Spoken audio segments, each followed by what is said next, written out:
talk to you about challenging wills.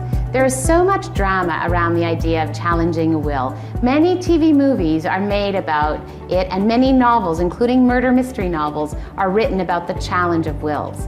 There is a mystery around a will because a person who wrote it is always dead when we care about what the will says. We can't have the person come back and tell us what he or she meant in the will, and we can't have him or her come back and knock everyone over the head and say, "This is my will and you should follow it." People who are not getting what they expected are ready to fight as soon as the person dies. But how likely is it that in Alberta that you would be successful in a will challenge? Well, in Alberta and in many parts of Canada, it's still very difficult to challenge a will. In Alberta and in Canada generally, we believe that a person should have what we call testamentary freedom. That means they have the right to divide their estate or distribute their estate to whomever they choose. The law places some limitations on ensuring that you provide for people who are dependent upon you. So generally, you cannot completely leave your spouse out of your will, and generally, you cannot leave children who are dependent on you out of your will. So those are children that are under the age of 18, or children who are disabled, or children who are under 25 and attending university. However, for the most part, other than providing for those people that I just talked about who are dependent on you, you can do whatever you want, provided you have capacity to make those decisions and provided that no one is influencing you. One final caveat would be that you are not operating under a mistake. So let's examine those three issues: capacity, undue influence, and mistake. First, it's vital that you have what we call testamentary capacity to draft a will. But this is a test that's not as strict as you might expect. There are people who have had very severe mental illnesses and are in the early stages of dementia who have capacity to draft a will. In those famous will cases still referred to today, the person had severe paranoid delusions, but still those paranoid delusions had nothing to do with the people he was leaving money to under his will, and therefore he was found to have capacity.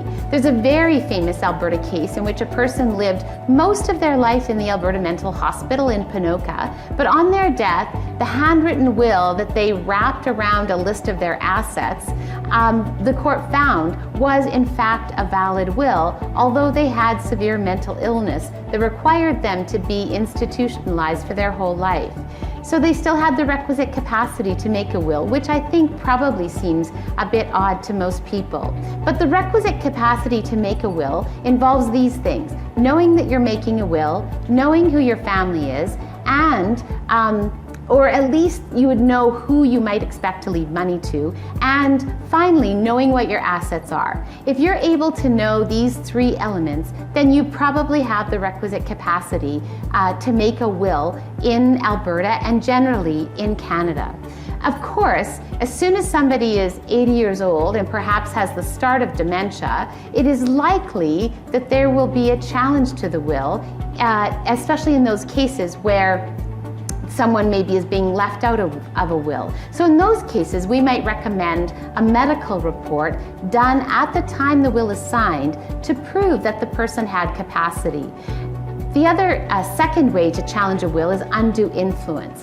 Under this category, you might have someone who might be easily influenced because of their age or because of their frailty, and then someone else comes along and encourages them to make a will, leaving their money to the person who is trying to influence them. This can include a child who decides they want a greater share, or a housekeeper who suddenly becomes a live-in partner.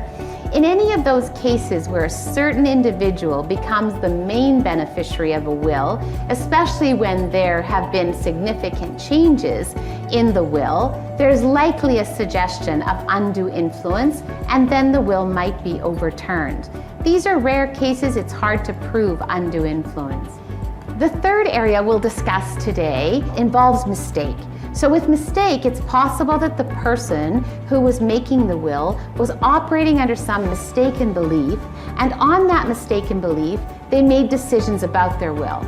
Thus, if a grandmother believed that her grandson had gone to jail and therefore he was being left out of her will, but in fact he'd never gone to jail, and that was just a vicious rumor, then potentially the will would be overturned to include the grandson. A modern example of that is the introduction of DNA kits. There are men who have learned of children they did not know about. The question really then becomes, would they have included these children in their will if they knew about them? And is their will therefore based on a mistake? We now have learned that DNA kits have created some problems. In British Columbia, it is much easier for children of a deceased person to challenge the will if they don't receive any property, even if they were not a dependent of the person who died. Thus, in BC, there are many more attempts to take property and to challenge the will if the estate doesn't turn out as one expected. It is always best to do a will with someone who can testify to your capacity and testify to the lack of undue influence in terms of you having a valid will, so that there are no successful challenges to your will after you die. So it is best to consult a lawyer so that you can get your will done properly and that there won't be challenges and fights after you die.